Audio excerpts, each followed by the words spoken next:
Hello friend, good morning, welcome back to our new blog. আশা করি তোমরা সবাই খুব ভালো আছো, আমি ভীষণ ভালো আছি। আজকে যা ঠান্ডা পড়েছে, আমি পুরো একদম বরফ হয়ে গেছি, পুরো মানে ধারণার বাইরে। মাথার মধ্যে সব দিয়েছি, আমার কিছুতেই জানি ঠান্ডা কমছে না, অত্যধিক ঠান্ডা। সকালবেলা সব রান্নাবান্না করেছি, বর খেয়ে দিয়ে চলে গেছে। এখন ভাত বসিয়ে দিয়েছি, একবেলার জন্য ভাত করছি আর আলুর দম করছি এখন। রাত্রেবেলা আলুর দম আর লুচি, রাত্রেবেলা কিচ্ছু করবো না, এই জন্য আলুর দমটা এখন করে রেখে দিচ্ছি। ডাল টাল তো সব রয়েছে। এখন বাঁধাকপির বড়া করলাম, আলু দিয়ে ফুলকপি দিয়ে ভাজা করেছি, বেগুন ভেজেছি। এই রান্না হয়েছে দুপুর, মানে সকালবেলা খাওয়া হয়েছে। দুপুরবেলা খালি একটুখানি ডিমের ঝোল একটুখানি করবো, নাকি ডিমের ঝোল না করলেও ডিম ভাজা করে নেবো। ছেলে তো খাবে না ঝোলমোল ওইসব। আমার শাশুড়ি হয়তো নেই, ডিমের একটু অমলেট করবো, ব্যাস আমাদের খাওয়া হয়ে যাবে। বড়া টড়াও সবই রয়েছে, একবেলার জন্য তার কিচ্ছু করবো না। যতক্ষণ বড়া অর্ধেক করেছি, অর্ধেক এখনো রয়েছে। দুপুরবেলা গরম গরম মেখে রেখে দিয়েছি, ঠিক আছে। এখন আলু সেদ্ধ করা হয়ে গেছে, নতুন আলু তো একটু সেদ্ধ করে নিয়েছি। আলুর দমটা করে রেখে দিই, ভাত বসিয়ে দিয়েছি। এই হয়েছে। আলু টুকরো ছুঁড়িয়ে নিই, একটু দিন করে একটু ভাপিয়ে নিয়েছি। এই হয়েছে ব্যাপার। আজকে ঠান্ডা দিয়েছে, মারাত্মক ঠান্ডা দিয়েছে।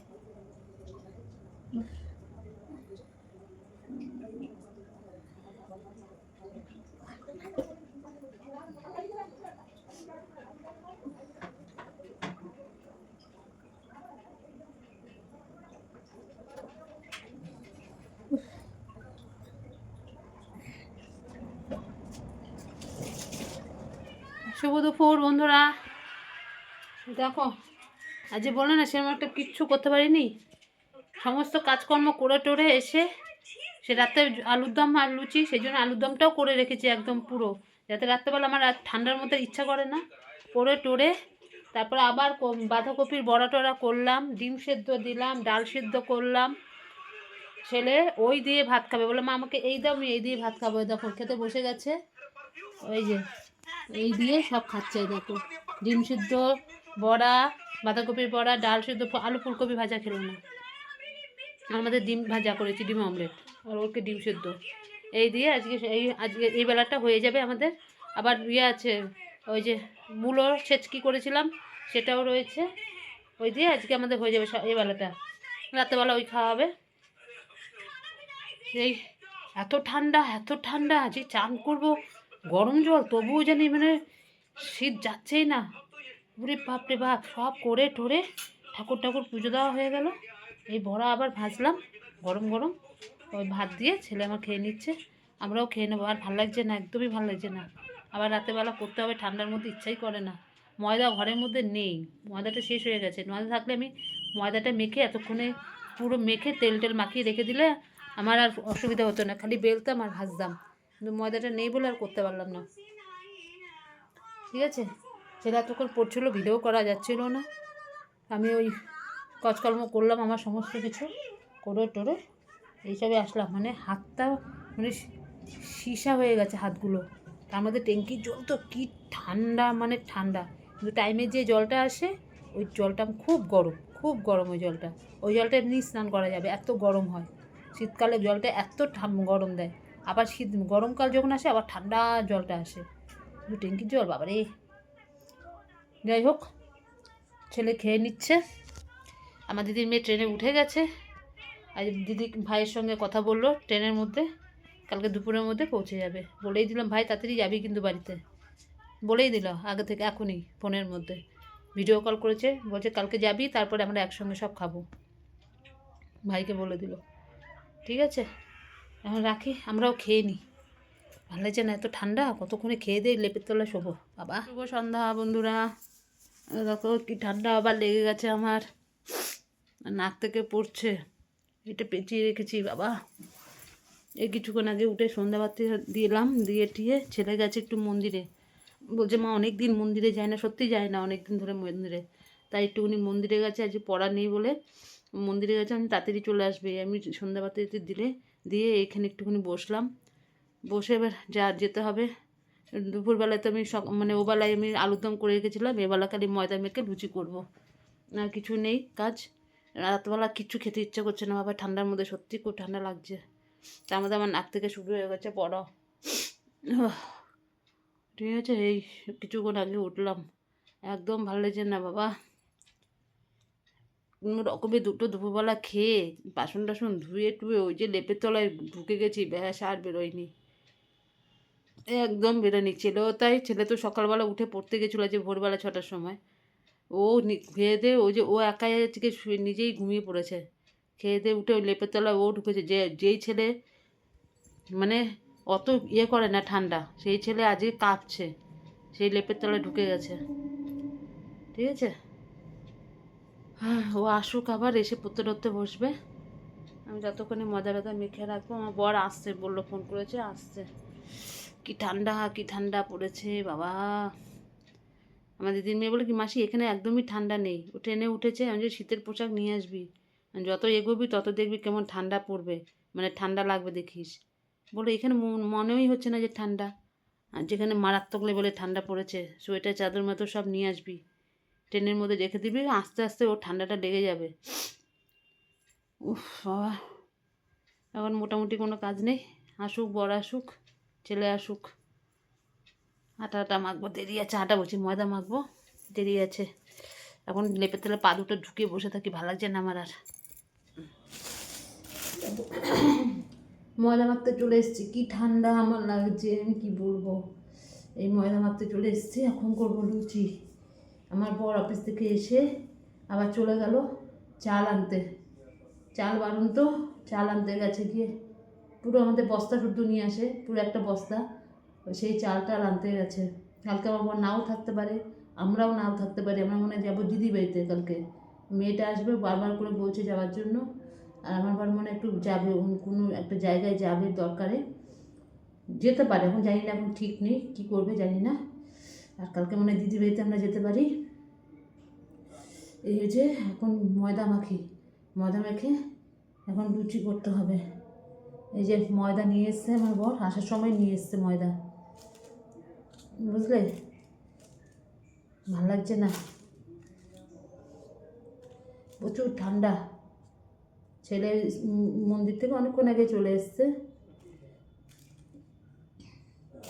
উফ, এত ঠান্ডার মধ্যে না হাত পা পুরো জড়তা হয়ে গেছে, কিন্তু কী করবো, খেতে তো হবেই যতই জড়তা হোক, বুঝলে।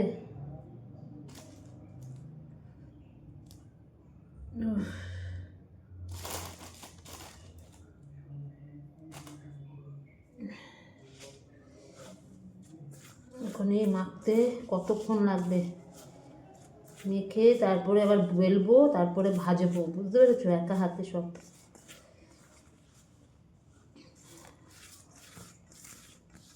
কিচ্ছু ভালো লাগছে না, ঠান্ডা এতটা ফট করে পড়ে গেছে না, নিতে পারছি না, সব বন্ধ, তারপরেও জানি ঘরের মধ্যে ঠান্ডা লাগছে।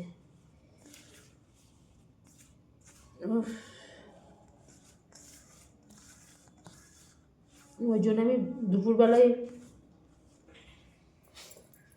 আলুর দমটা করে রেখে দিয়েছিলাম, আমি জানি এই ঠান্ডার মধ্যে পারবো না। তুই গায়ের মধ্যে একটা কিছু দে, এই ঠান্ডার মধ্যে কিচ্ছু নেই আমার ছেলেটার। ভালো করে পড়ে বৃহস্পতিবার পরীক্ষাটা দিয়ে আসি। বৃহস্পতিবার না, মানে এটা হচ্ছে বুধবার পরীক্ষাটা দিয়ে আসি। তো দিয়ে দিয়েছে তো স্যার, তুই ঘরে বসে পরীক্ষাটা দে, মনে করছিস তুই পরীক্ষা দিতে গেছিস? স্যারকে দেখাতে হবে পরীক্ষা দিতে, আমার কারেকশনগুলো আমার লেখায় কোথায় কি ভুলভাল লিখেছে সেটা উনি দেখে বুঝতে পারবে না। বাবা খেয়েছে নাকি এখান থেকে? হ্যাঁ, তুই আগে গায়ের মধ্যে একটা কিছু দে বাবা, যা। ওকে বলতেন তরকা রুটি নিয়ে আসতে বলেছিস? ও বলছিল তো আনবে, আমি না গেলেও আনতে পারছি না।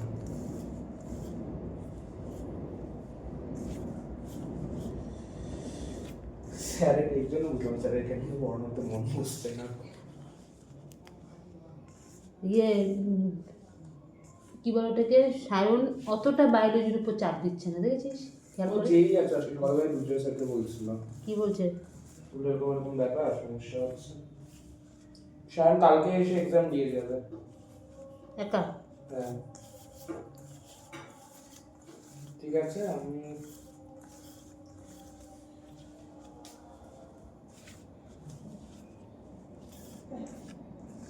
বুধবার দিন গিয়ে পরীক্ষা দিয়ে আসবো।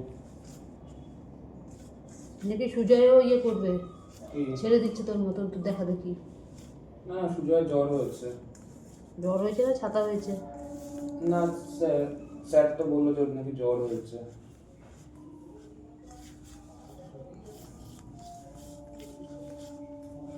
এই বুধবার আমি আবার যাবো পড়তে। তো বাবা আসলে কথা বলে নে। আবার খেলা হবে ব্যাচে। আমি ব্যাচে ঢোকা মাত্র স্যারের মুখে একটা বড় একটা হাসি চলে আসতো।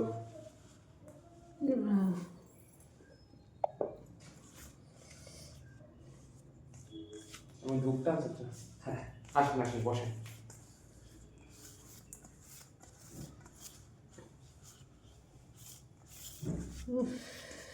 এই দেখো, এই আমার লুচি করা কমপ্লিট হলো। এখানে কিছু করে রেখেছি, এই দেখো ঢাকা দিয়ে রেখেছি, আর গামলার মধ্যে করে রেখেছি, এই দেখো বুঝেছ। এই লুচি করা কমপ্লিট হলো। আর একটা লুচিকে আমি কি করেছি, আমার এত ভালো লাগে এমনভাবে খেতে, দেখাচ্ছি তোমাদেরকে। পুরো নিমকির মতন কড়কড়া করেছি এটাকে, পুরো একটুখানি অনেকক্ষণ ধরে রেখে রেখে কড়কড়া। দারুণ দারুণ, আমি ভীষণ ভালো খাই এরকম, সেই জন্য আমার জন্য একটা তো করবোই এরকম। দারুণ খেতে লাগে, দারুণ, পুরো নিমকির মতন লাগে খেতে।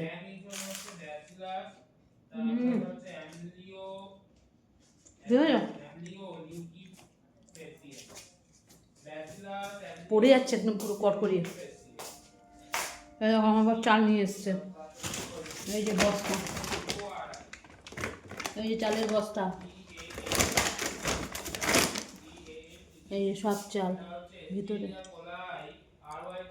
চাল, এখানে চাল বস্তা করেই এনেছে। এবার বস্তা, পুরো বস্তা নিতে পারছে না আজকে, ওই জন্য দুটো ব্যাগ নিয়েছে। বস্তাটা তো নিয়েছে, এবার ওখানকার লোককে খুলে দিয়েছে, বস্তাওয়ালার মানে চালের লোক বস্তাটা খুলে দিয়ে হাফ হাফ করে দু জায়গায় নিয়ে এসছে। এই বস্তার মধ্যেও চাল রয়েছে, আর এখানেও কিছুটা ঢেলে নিয়ে এসছে, নিয়ে এসে দুখানা ব্যাগে করে নিয়ে চলে এসছে। আমি চাল নিয়ে আসলো, আবার বেরিয়েছে কোথায় কি আনতে জানি না, আবার চলে গেছে। এই যে সব নিয়ে এসছে এগুলো।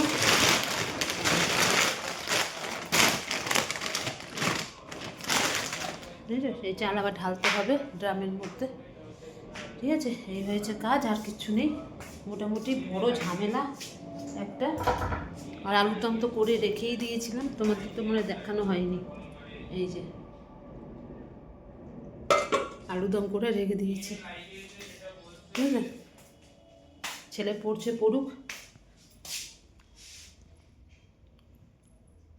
এখন 9:16 বাজে, দেরি আছে এখনো। ও পড়ুক, 10টার সময় খেতে দেবো, করে তো রাখলাম। এবার আমি সোজা বিছনায়, ঠিক আছে, দেখতে থাকো। আমার ছেলে আর সইতে পারছে না, গরম গরম লুচি আর আলুর দম। ওই যে এসছে আবার, কোন জায়গা থেকে আসলো, চালমাল নিয়ে আবার কোথায় বেরিয়ে গেছে। এই যে আবার এসছে, এ দেখো কি সেজেছে, হিরো হয়ে সেজে রয়েছে। এই দেখো, দুর্জয় স্যার অনলাইনে ক্লাস করাবে। এবার ছেলে বলছে, মা আমি তো একটু পরে খাবি, দিয়ে দাও খেতে। আর নিতে পারছে না, এটা রুটি হলে বলতে ঠিক আছে পরে খাবো, লুচি গরম গরম লুচি আর আলুর দম, আর নিতে পারছে না, বলছে দিয়ে দাও। দেখবে, দেখো দেখো, এই যে টাকা বাবা, এই যে খাচ্ছে, কিরকম হয়েছে বলতো বাবা একটু খেয়ে। একটু মিষ্টি হলে ভালো ছিল। ও বলছিল বাবা কি মিষ্টি নিয়ে আসবে, তো বললি না কেন আগে থাকতে? কিরকম কিরকম হয়েছে খেতে? খুব ভালো হয়েছে খেতে। খুব ভালো হয়েছে। দেখো, দেখেছো, আর আর আর সইতে পারছে না। একদম নতুন আলু দিয়ে আলুর দম করেছি, একদম মাখা মাখা করে, একদম কষা কষা, আর সঙ্গে লুচি। সত্যি কথা বলতে এটা শীতের দিনে খেতে খুবই ভালো লাগে। এই যে খেয়ে নিচ্ছে, ঠিক আছে খাক। রসগোল্লা হলে ভালো হতো। তুই আর একটা বার আমাকে বলতে, জানি যে তুমি আনবে না, তুমি একদম তুমি নিয়ে ঠিক আছে ঠিক আছে, কালকে খেতে পারবি, ছাড়, বাদ দে। একটা এখন আবার সম্ভব? ঠিক আছে, এখন আলুর দম দিয়ে লুচি দিয়ে খাও। আমি আসলাম। আবার কোথায় গেছিলে? বললাম না সারাক্ষণ বেরিয়ে যাচ্ছে, সারাক্ষণ অফিস থেকে এসে জামা কাপড় ছাড়েনি কিন্তু, এই জামা কাপড় অবস্থা এবার ছাড়বে। চাল আনতে গেল, দেখালাম তো, চাল টাল নিয়ে আসলো, আবার কোথায় বেরোলো, বেরিয়ে দরকারে এই আসলো, এবার জামা কাপড় ছাড়বে। মানে অফিস থেকে এসে একটু চা খেয়েই বেরিয়ে পড়ে চালের জন্য। ঠিক আছে, এই যে এই দেখো আমাদের খাওয়া দাওয়া কমপ্লিট হয়ে গেল, বুঝলে, খেয়ে নিয়েছি। এই সব খেয়ে এত ঠান্ডা লাগছে, তারপরে যদি ইয়ে খাই, ওই যে কী বলে ওটাকে, ভাত খেতাম আর দেখতে হতো না। এই দেখো আবার চালগুলো এসে আমি আর দুজনে মিলে ধরে, এই দেখো চাল একদম পুরো ভর্তি করে রেখে দিলাম, পুরো 26 কিলো চাল একটা বস্তা ভরে টরে রেখে দিলাম। আর কোনো চিন্তা নেই, কালকে মনে হচ্ছে যেতে পারি দিদিবাড়িতে, ওখানেই রান্না বান্না, ওখানেই খাওয়া দাওয়া হবে। মেয়েটা দুপুরের মধ্যে চলে আসবে বাড়িতে, ছেলেটা আবার পড়া আছে 7টা থেকে, বায়োলজি পড়া, ওকে আবার তাড়াতাড়ি বেরিয়ে আসতে হবে। ঠিক আছে, আজকে রাতের খাওয়াটা বেশ জমজমাটি খাওয়া দাওয়া হলো, খুব সুন্দর, মানে সবার খুব ভালো লেগেছে খেয়ে, সবার মুখ মেরে দিয়েছে খেয়ে, আর খেতে পারছে না। তাও তো কতগুলি লুচি রেখে দিলাম হটপটের মধ্যে, আলুর দাম পড়ে রয়েছে, ফ্রিজে রেখে দিলাম। আমাদের তো এরকমই, খাবো খাবো খাবো, কিন্তু অত কেউ খেতে পারে না, বুঝলে। ঠিক আছে, বাবারে বাবা, এবার শুয়ে পড়বো। ছেলে অনলাইনে ক্লাস, বাড়ির স্যার, কেমিস্ট্রির স্যার আজকে অনলাইনে আবার ক্লাস করাবে। সকালবেলা পড়তে গেছিলো, আবার এখন অনলাইনে করাবে। ওর মতন করবে, এক পাশে আমি এক পাশে শুয়ে থাকবো, লেপের তলা। আর উঠতে ইচ্ছা করছে না, কালকে একটু দেরি করে উঠবো, কোনো তো ব্যাপার নেই, চিন্তা নেই, কালকে বরের অফিস ছুটি, কালকে একটু দেরি করে উঠবো। পারবো না আর সকালবেলা উঠতে, কেন প্রতিদিন সকালবেলা উঠতে হয়, উঠে ঘর দুয়ার মুছামুছি, ওগুলো তো তোমাদের দেখায় না, দেখালে ভিডিও আরও বড় হয়ে যাবে, ওই জন্য তোমাদের দেখায় না। অনেক কাজ, অনেক কাজ সকালবেলা, তাও তো রাত্রেবেলা বাসনটা ধুয়ে রাখি বলে আমার রান্নার দিকে কোনো চাপ থাকে না। ঘরের সমস্ত কাজ টাজ করে উঠে সমস্ত জামা কাপড় ছেড়ে ছুড়ে আবার ভাত বসাতে হয় পরের জন্য, আমার হচ্ছে এই ডিউটি। ঠিক আছে, তাহলে আজকের মতো ভিডিওটা এখানে শেষ করছি, কালকে আবার আসবো নতুন একটা ভিডিওর সাথে। আর আমার ভিডিও যদি তোমাদের ভালো লাগে, লাইক করো, শেয়ার করো, কমেন্ট করো, আর আমার চ্যানেলটিকে সাবস্ক্রাইব করবে দিও। যারা নতুন বন্ধু তো আমার পাশে থেকো, আমার চ্যানেলটা সাবস্ক্রাইব করে দিও। তাহলে আজকের মতো রাখছি, ততক্ষণ তোমরা সবাই খুব ভালো থেকো, যা ঠান্ডা পড়েছে সবাই সাবধানে থেকো। টাটা, গুড নাইট, সবাই ভালো থেকো।